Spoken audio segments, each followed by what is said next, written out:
সড়ক নির্মাণের মাত্র 7 দিনের মাথায় সড়কে ভাঙনের দেখা দিয়েছে। শুধুমাত্র পরিকল্পনার অভাবে আর পরিকল্পনা মাফিক সড়ক নির্মাণ না করার কারণে বহু বছর অপেক্ষার পর এই গ্রামের মানুষ যে নতুন সড়ক পেয়েছিল তার সুফল ভোগ করার আগেই সড়কটিতে ভাঙনের দেখা দিয়েছে। দীর্ঘদিন ধরে ঝিনাইদহের শৈলকুপা উপজেলার বেড়বাড়ি চাঁদপুরের মধ্যে যে সংযোগ সড়কটি রয়েছে সেই সড়কটি পাকাকরণের একটি দাবি ছিল এই এলাকার মানুষের। ব্যস্তই এই সড়কটি দীর্ঘদিন অবহেলিত ছিল এবং আমি যে স্থানে দাঁড়িয়ে আছি ঠিক আমার এই পাশে একটি বড় খাল রয়েছে। এই খালের কারণে এবং পাশেই নদীর কারণে এখানে সবসময় এই ভাঙন কবলিত একটি এলাকা ছিল।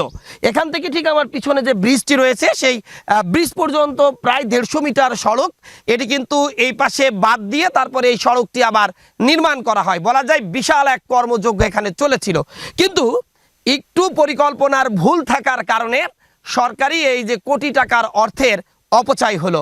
কারণ দেখছেন যে এই যে সড়কটি সামান্য যে বৃষ্টি হয়েছে সেই বৃষ্টির কারণে কিন্তু এই সড়কের এই যে সাইডটা সেটি ভেঙে আবার খালের গর্ভে বিলীন হয়ে গেছে।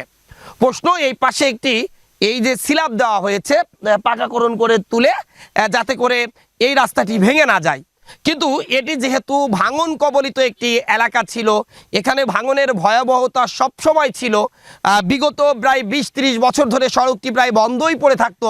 ভাঙনের কারণে বছরখানেক আগে আবার মাটি দিয়ে এই সড়কটি নির্মাণ করা হয়।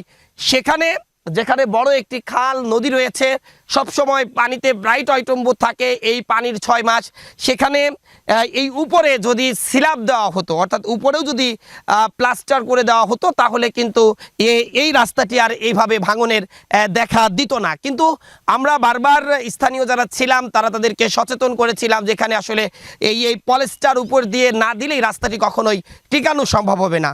কিন্তু সরকারি অর্থের অপচয় করে যে সড়কটি নির্মাণ করা হলো সেটি যেমন এই এলাকার মানুষের কিন্তু প্রচুর দরকার ছিল, কিন্তু রাস্তাটি তো সেই মানুষ বা সাধারণ মানুষ সুফল ভোগ করার আগেই রাস্তাটি কিন্তু আবার সেই খালের গর্ভে কিন্তু বিলীন হয়ে যাওয়ার পথে। আমি যদি এখান থেকে বলি, পুরো এরিয়াটি নিয়ে একেবারে ব্রিজ পর্যন্ত এবং ক্যামেরার পিছনেও একটি এরিয়া, পুরোটাই কিন্তু ফাটল দেখা দিয়েছে। অর্থাৎ আর একদিন যদি এরকম বৃষ্টি হয়, যে মুষলধারে যে গত 2 দিন বৃষ্টি হয়েছে তার জের ধরে আর একদিন যদি বৃষ্টি হয়, তাহলে কিন্তু এই সড়ক দিয়ে আবার যান চলাচল বন্ধ হয়ে যাবে। একটু উল্লেখ করতে হয়, এই সড়কটি পিচ ঢালা হওয়ার পর এই সড়ক দিয়ে কিন্তু হরিণাকুণ্ডু সহ শৈলকুপা উপজেলার মির্জাপুর ইউনিয়ন এবং ফুলরি ইউনিয়নের প্রায় অর্ধশত গ্রামের মানুষ প্রতিদিন পান বেচা কেনার জন্য কিন্তু গাড়াগঞ্জ বাস স্ট্যান্ডে পানের আড়তে যায়।